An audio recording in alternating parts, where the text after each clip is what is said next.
does plastic mean to you?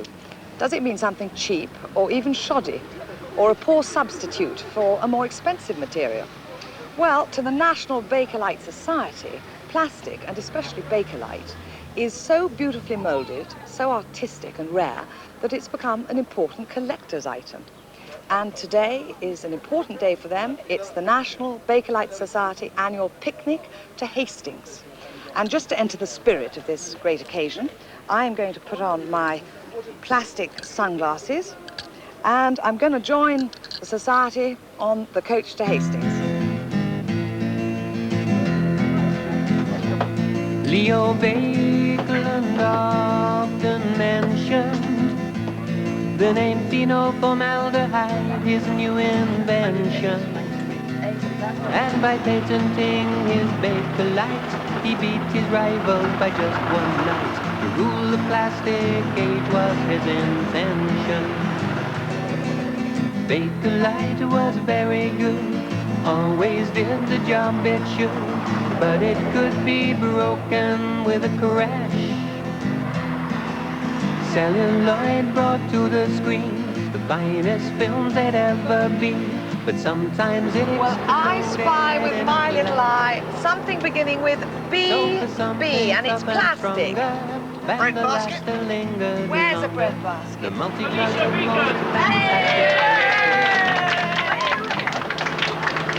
Well, we were invited by the president of the society. Are you Bakelite collectors? Yes. How long has that been going on? Oh, about 5 or 6 years. Yeah. Long time. And Yeah. is Hastings the annual Bakelite spot? Oh No. no, we go to different places. What's your speciality in collecting Bakelite? Radios and the colour television as well. Really? How long have you been collecting for? About 10 years.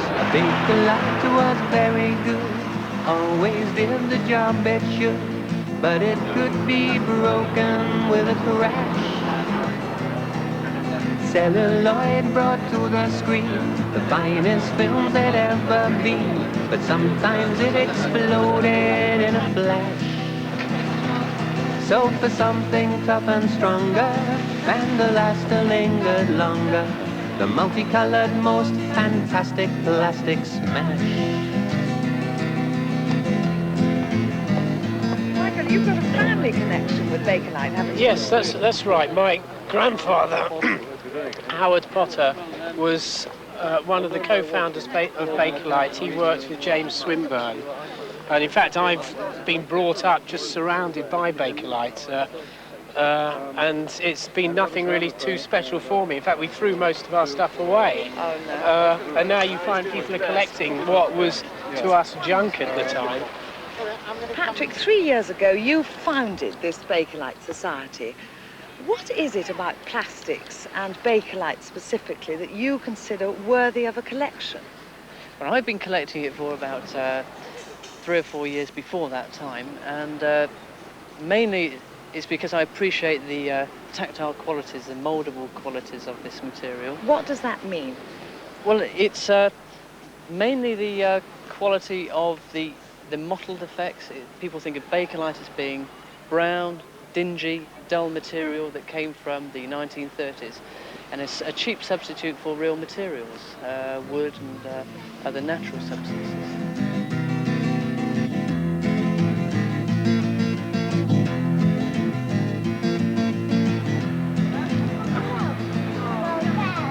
Right, ladies and gentlemen, good afternoon and welcome to the 3rd Bakelite Museum Society Extravaganza. Here we have the Bakelite cake, Patrick Cook, who's our president, so just enjoy yourselves. As the 20th century was unfolding, Bakeland's radio sets in their millions were molding. And the tributes to Leo are still on view if you look at the plastic seat in your loop. His finest masterpieces are worth beholding. Bakelite was very good, always did the job it should, but it could be broken with a crash.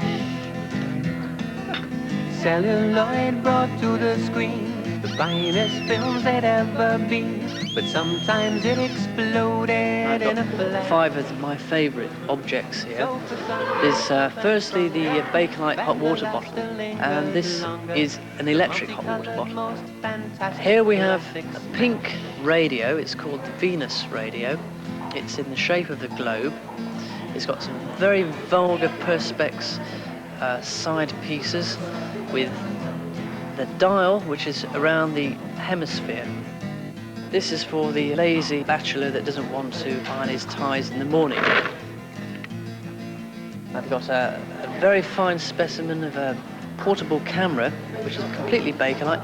The whole unit flicks out in half a second. The name Bakelite's a lovely name, and I find the other names are absolutely fantastic. Is it Bandalaster and Lungalinga? Lingalonga, not Lungalinga. Bandalaster is a trade name for a type of Bakelite, usually mottled and of high quality. They called it Bandalaster, and the picnic could go on, yes, for something tough and stronger. Bandalaster lingered longer, the multicolored, most fantastic plastic smash.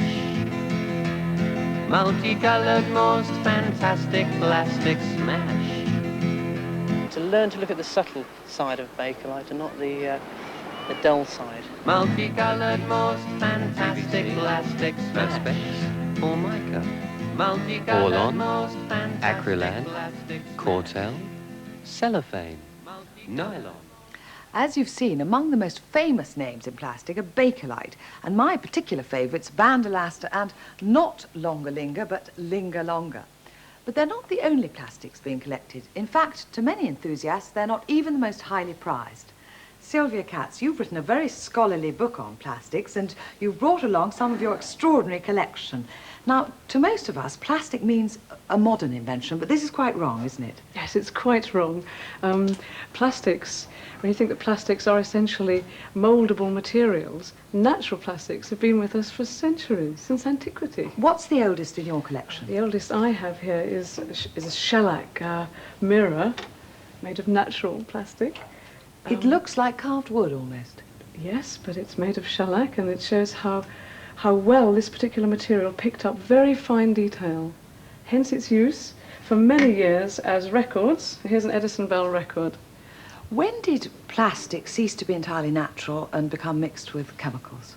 Late 1830s, man started mixing sulfur with rubber, which was the first semi-synthetic plastic, known as vulcanite or ebonite. I've got a few samples here up at the top, and in the centre here, with some jewellery imitating jet chains, which have a certain attractive quality of their own. This material has various disadvantages. Particularly, you notice the fading on here when you see the inside, which is the natural, the colour. Completely different colour. And it also gives off a very strong sulphurous smell, which is part of the manufacturing process. At what point did plastic become a great bestseller in the world? Really, celluloid is when it took off, and nearly everything on this table here is made of celluloid. Initially a British invention, but an American, John Wesley Hyatt and his brother, patented it in the States as celluloid. Are these billiard ball celluloid? Yes, they were the first commercial use of celluloid by the Hyatt brothers. But whatever you do, don't drop it, because it's extremely explosive. My goodness. It's very dangerous. And there's a nice story where Hyatt received a letter from a billiard saloon proprietor in Colorado who said he really didn't mind the explosions that occasionally occurred on the tables. But what he objected to was that when this happened, every man in the room would pull a gun and spoil the game. We've seen in the film that the first purely synthetic plastic is Bakelite, here behind me. But it brought in its wake a great wave of colour plastic, didn't it? That table over there, behind you, Sylvia, is full of orange and blue. Now, was that very popular? Oh, extremely. I mean, it's not surprising after the dark era of Bakelite, suddenly an influx of light-coloured mouldings. Here's a beautiful example, dated 1927, when it first came in commercially. And over there, thermoses, picnic sets, cruets, everything. Is it rare to have a silver rim on What is that, actually? What substance is that? This is urea formaldehyde. The names are awful, aren't they? Yes, it's pretty awful, but it's much easier to say linga longa or bandolasta. Is that a rare piece? Yes, I think this is pretty rare because it was made specially, probably to launch this new material in 1927. Let's leave this pre-war table and come to this post-war table. I must be frank with you, I do find this pretty ugly. Do you find it attractive? A lot of it is very attractive to me, yes. Well, you have to see the objects individually. The glasses are moulded all in one piece. Very interesting. But was there a decline in standards after the Second World War? Unfortunately, there was in many ways. Due to the tremendous leap forwards in technology, manufacturers leapt in to use the new processes, new materials. Scrap material was used up. And unfortunately, there were a lot of misapplications of the materials, cracked cups and shattering Macintoshes in the cold. And what, shattering Macintosh? Yes, PVC Macs. If you go out in freezing weather with them, tended to get very brittle and they would shatter. Good heavens. Well, plastic's so much part of our daily lives. I mean, even these chairs we're going to sit in are obviously plastic. Sylvia, is it a material that's being increasingly made, or has it reached a sort of saturation point? No, it's certainly increasing all the time. One particularly interesting area is the replacement of metals with plastics. A good example is, who would have thought about 10 years ago we would have an all-plastics kettle in the kitchen, literally to plug in, completely plastic, for your cup of tea. Which doesn't melt. Yes, doesn't melt. On the table in front of me, you brought along some of your more recent acquisitions. I love this bag here. It looks quite complicated to make. Oh, it's really very simple. You have a bag of plastic filled with liquors of all sorts, pour in the casting resin, which is Perspex acrylic, and leave it to set, and then remove the bag. So these are real sweets? Oh, yes, they're real. Good heavens. Well, Sylvia, what do you look for when you buy an item for your collection? Well, I look for fun, like here's a jam tart, or I also look, as a designer, for something which uses the material in its own right, beautifully, neatly. This is an inhaler for asthma sufferers, which has an integral hinge in it, which only plastics can do, and is a very neat example. You've told me something I find hard to believe, that there is plastic in your hair. Yes, plastic people. The hair is made of keratin, which is a natural polymer. The perm is a moulding.